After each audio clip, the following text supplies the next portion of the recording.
Assalamualaikum warahmatullahi wabarakatuh. Salam sejahtera untuk kita semua. Halo anak-anak, bagaimana kabarnya? Semoga semuanya sehat ya. Pak Guru di sini juga sehat. Amin. Baik anak-anak, di pertemuan ini kita akan melanjutkan di pertemuan-pertemuan sebelumnya masih pada senam ketangkasan. Nah, di materi tentang kombinasi pola gerak dominan senam ketangkasan ini, anak-anak akan melanjutkan materinya tentang melompati kuda-kuda lompat. Tapi sebelum itu kita berdoa dulu ya. Mari kita berdoa. Berdoa mulai. Selesai. Baik anak-anak, tentang gerakan melompati kuda-kuda lompat ini, ya apa saja tujuan belajarnya? Yang pertama, anak-anak bisa mendeskripsikan kombinasi gerak dominan dalam senam menggunakan alat. Nah, di pertemuan ini menggunakan kuda-kuda lompat. Lalu, anak-anak bisa mempraktikkan kombinasi gerak dominan dalam senam menggunakan alat ini, yakni menggunakan kuda-kuda lompat pada pertemuan ini. Nah, anak-anak tentu masih ingat ya, di pertemuan sebelumnya anak-anak telah mencoba untuk mempraktikkan dengan palang pegangan, peti lompat, dan sekarang kuda-kuda lompat. Nah, anak-anak, untuk materi melompati kuda-kuda lompat ini, Pak Guru akan memberikan informasi pada anak-anak bahwa kuda-kuda lompat itu seperti apa. Anak-anak bisa lihat di sini. Ini adalah kuda-kuda lompat yang dimaksud. Tentu anak-anak minimal bisa mengetahui apa itu kuda-kuda lompat ya. Walaupun alat ini mungkin kita belum memiliki, ya paling tidak anak-anak nanti bisa mengetahui, dan nanti untuk praktik anak-anak bisa menggunakan benda lain, bisa meja kecil ya, jangan terlalu tinggi ya.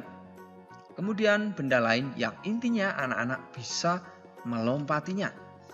Masuk pada kegiatan melompati kuda-kuda lompat. Nah, ini untuk cara atau teknik yang pertama anak-anak. Caranya bagaimana? Nah, anak-anak silahkan dimulai dengan berlari secepat mungkin.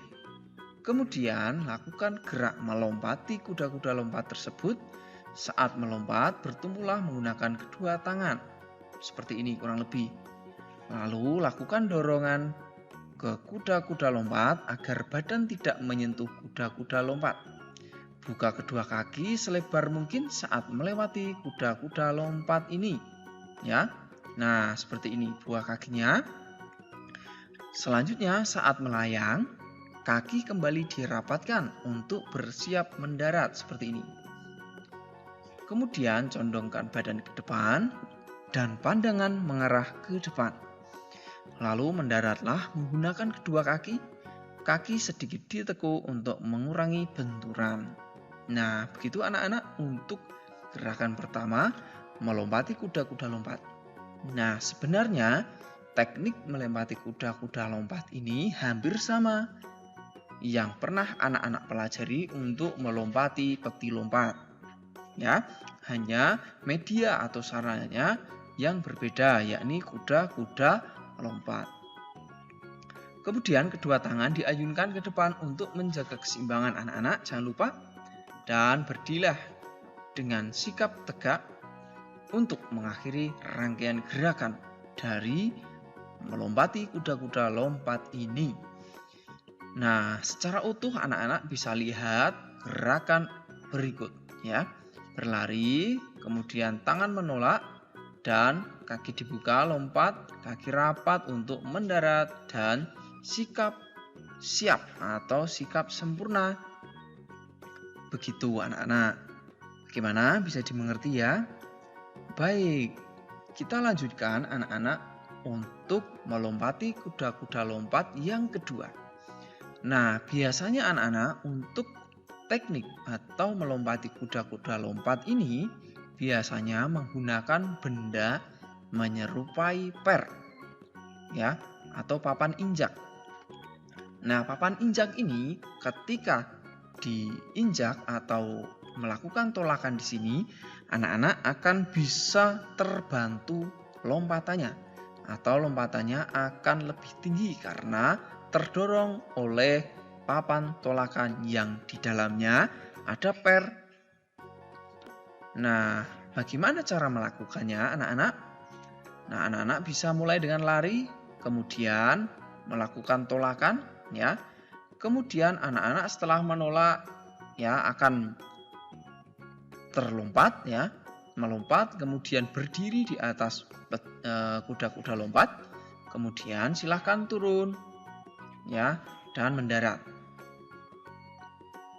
Pak Guru ulangi lagi, ya. Dimulai dengan berlari, kemudian tolakan dan melompat, mendarat, berdiri, lalu silakan melompat dan mendarat di lantai. Nah, begitu anak-anak. Nah, untuk gerakan yang kedua ini tidak harus anak-anak lakukan karena ini membutuhkan alat yang lengkap. Intinya anak-anak mencoba melompati kuda-kuda lompat tadi, ya. Begitu. Lalu yang berikut, ya, kita lanjutkan untuk cara melompati kuda-kuda lompat dengan bantuan papan injak ini. Bisa anak-anak lakukan tanpa berdiri dulu di atas kuda-kuda lompat, ya. Setelah anak-anak berlari kemudian melakukan lompatan, nah langsung saja menuju atau melompati kuda-kuda lompat tersebut, ya. Nah, ulangi lagi, ya. Berlari, kemudian melompat dan langsung melewati dari kuda-kuda lompat ini. Begitu ya anak-anak. Memang untuk gerakan kedua ini yang langsung melompati ini cukup susah. Ya, anak-anak tidak harus mencobanya yang ini, ya. Yang penting anak-anak berusaha untuk melompati yang gerakan satu tadi yang mudah saja. Namun apabila anak-anak memiliki papan injak atau per seperti ini, anak-anak bisa mencobanya, ya, tidak apa-apa. Nah, demikian anak-anak untuk pembelajaran kita tentang gerakan melompati kuda-kuda lompat. Semoga bermanfaat dan Pak Guru ingatkan, silahkan mencoba dengan pengawasan dari orang tua atau saudara yang ada di rumah, ya, agar anak-anak terjaga keselamatan dan keamanannya. Demikian untuk mata pelajaran PJOK tentang gerakan melompati kuda-kuda lompat. Semoga bermanfaat. Yang pertama, coba jelaskan bagaimana cara melakukan gerakan melompati kuda-kuda lompat ini. Yang kedua, lakukan latihan gerak melompati kuda-kuda lompat. Ya, tentu dimodifikasi. Tidak harus menggunakan kuda-kuda lompat seperti yang anak-anak lihat tadi. Bisa menggunakan benda lain, misal meja kecil, ya. Intinya untuk memberikan gambaran anak-anak tentang pembelajaran ini, ya. Begitu, silahkan mencoba, tetap semangat belajar anak-anak di rumah dan patuhi protokol kesehatan. Begitu anak-anak, mari kita akhiri pembelajaran kita dengan berdoa. Berdoa mulai. Selesai. Sampai jumpa anak-anak di pembelajaran selanjutnya. Tetap bersama PJOK. Assalamualaikum warahmatullahi wabarakatuh. Salam sehat, salam semangat, salam PJOK.